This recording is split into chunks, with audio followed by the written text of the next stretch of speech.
Well, hello there, brothers and sisters of WoT Blitz universe. You're watching WoT Blitz Addict again. Welcome back to the channel. And today we're gonna review a kind of OP tank.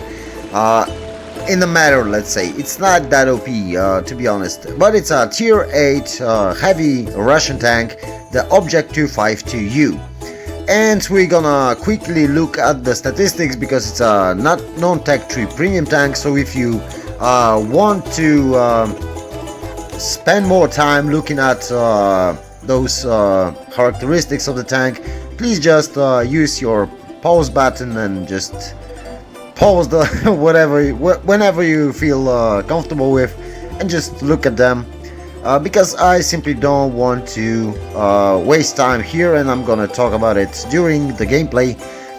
And now we're gonna take a look at consumables, multi-purpose restoration pack, repair kit and adrenaline, standard, extra combat rations, improved fuel and protective kit. As it comes for ammunition loadout, 15 AP, 8 APCR and 7 HE, because HE pen is quite nice. As you can see, I'm using calibrated shells on this tank. Just to boost this HE pen, you can use the gun rammer, but it doesn't change much since the reload is really long on this tank. So it depends really what you want to do. I find calibrated more effective. Enhanced gun length drive, of course, refined gun because dispersion is just awful. As you can see, the aiming time is also awful, but at least I can snapshot, and sometimes it works. Improved modules for this tank, enhanced armor from no reasons, toolbox, and improved optics, of course, engine accelerator this time, and consumable delivery system. And as it comes for improved assembly, if you want extra hit points you can use them. Also the defense system, but it's a frontline tank. I find improved modules way more accurate. Now let's look at the armor profile. So here's the OP part of this tank. You have 6 degrees of gun depression, nearly impenetrable upper plate, the pike nose, and you have some tiny weak spots, as you can see. So as long as you can hide your lower plate, which is quite big, as you can see, so if you go hold down on not so rigid terrain, you're gonna be fine. As you can see, you can side scrape like a boss in this tank, and that's the most effective technique. I find it really effective in this tank. And we're gonna look at the tier 9. Let's see, the calibrated shells on Tiger plus APCR, it really doesn't change anything. And we're gonna take a tier 9 tank just to compare it, because as you can see it's fairly strong. So let's take tier 9, let's say, okay, let's go with the E75. As you can see, there's nothing really, there's not much of a difference. When you're gonna get calibrated shells and Pramo, still same. Simply this armor is broken. Let's try to maybe gonna try to compare it to tier 10. Let's just pick a tank, let's say E100, and yeah. Yeah, here's if you load heat, still frontally, calibrated shells heat, nope, not really much of a difference. So that's the part where this tank is broken. Basically is the armor profile.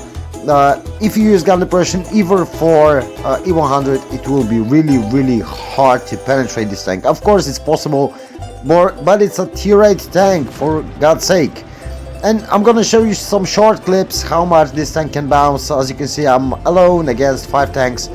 Of course you can't bounce everything, but you're gonna see I'm just backing up. I made a mistake, but still I keep bouncing shell after shell after shell.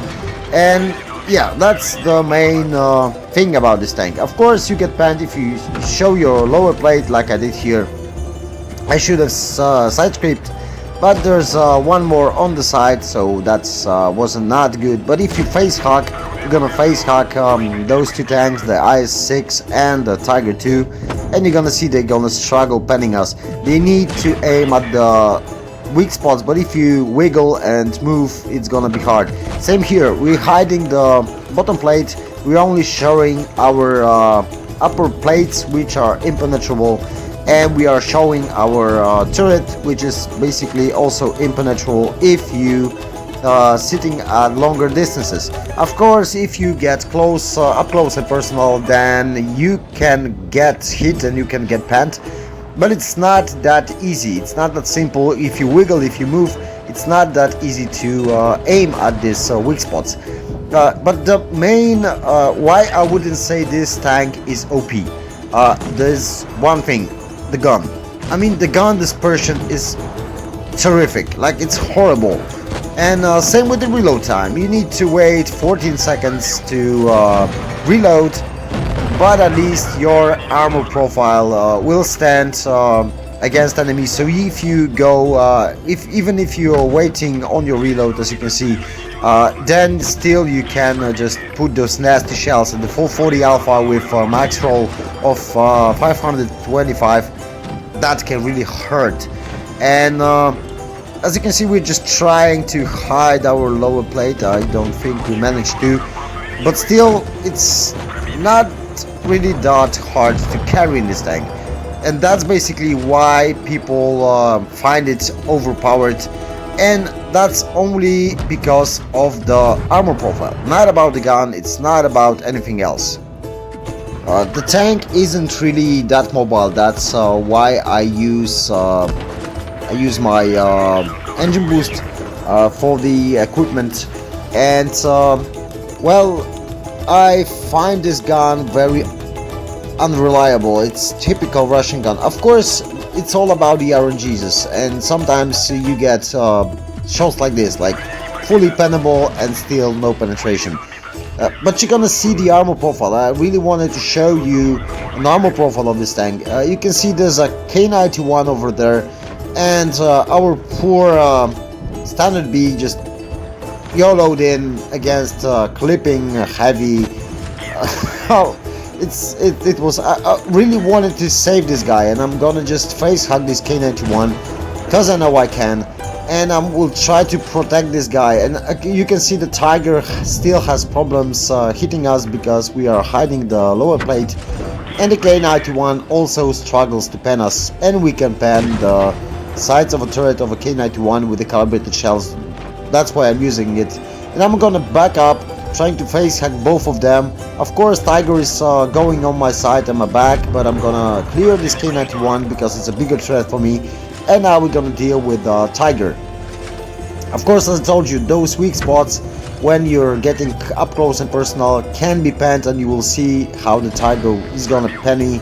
I think it wasn't on the lower plate. He had to shoot my copulas, and he managed to pen us, but still you can see the sides.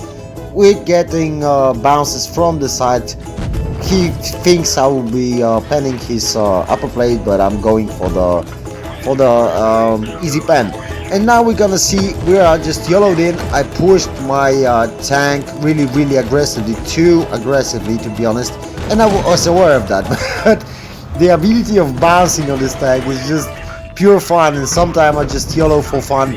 And you're gonna see that when you get close, if you get into front line, you can easily just bounce those shells and not have problems with aiming, because when you're close, there's no problem of your bad dispersion and your bad aiming time, because wherever you hit, you're gonna probably hit what you're aiming at.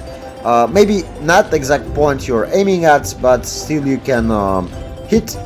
And yeah, but again, look at this shot. We had a back and we just hit the rock, because why not? It's a Russian gun. And I want to show you one last game. That's gonna be a full game, because I want to show you how I play the tank. And I played really aggressively. Even if we're playing tournaments with my clan, I'm driving this tank like a madman, simply to get all the enemy's attention to shoot me, not shoot my teammates, so they can deal some damage, and simply we can win more games. And I'm gonna push here very aggressively in the spot.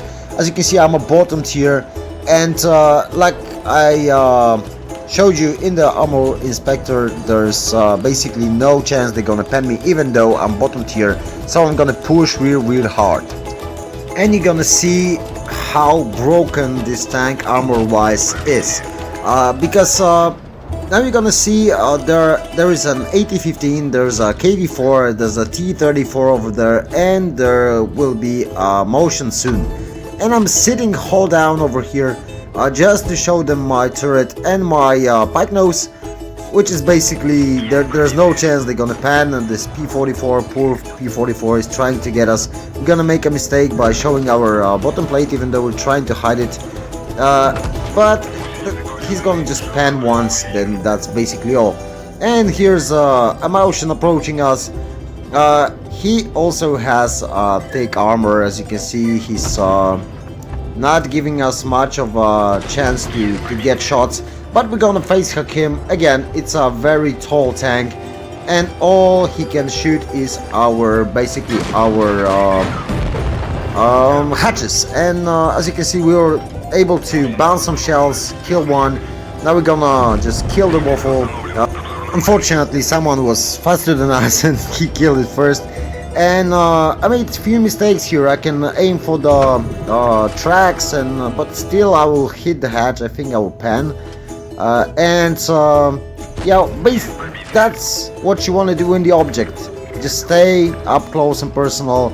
They really will struggle to pan you. He hits our hatch.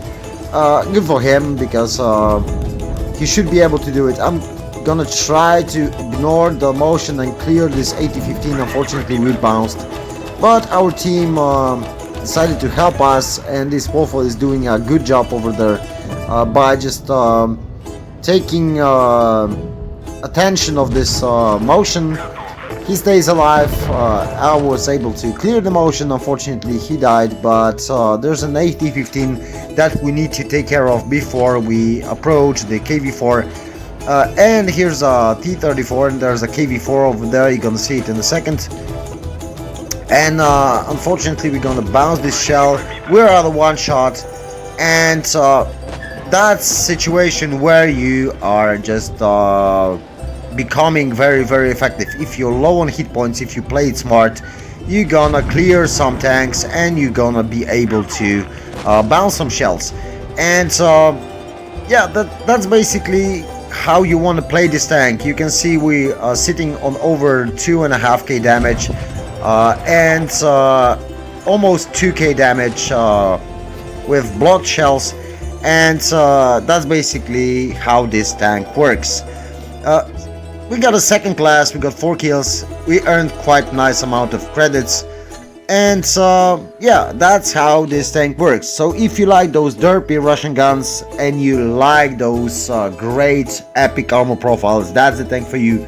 And if you like more accurate guns, then I would really advise you to get something different. If you want to have big alpha, then take Chimera. It's way better in terms of gun and mobility, so it really depends on your playstyle and personal preferences. So that's all for this review, boys and girls. Hope you enjoyed it. If you enjoyed it, please consider subscribing, because this really helps my channel to grow and me to make new content. Also, if you like to join my Discord, the link is in the description below, and if you want to follow me on Facebook when I post my videos also, then you can follow my account on Facebook. The link is also in the description below. So that's all. Take care, bye bye, and catch you all on the battlefield.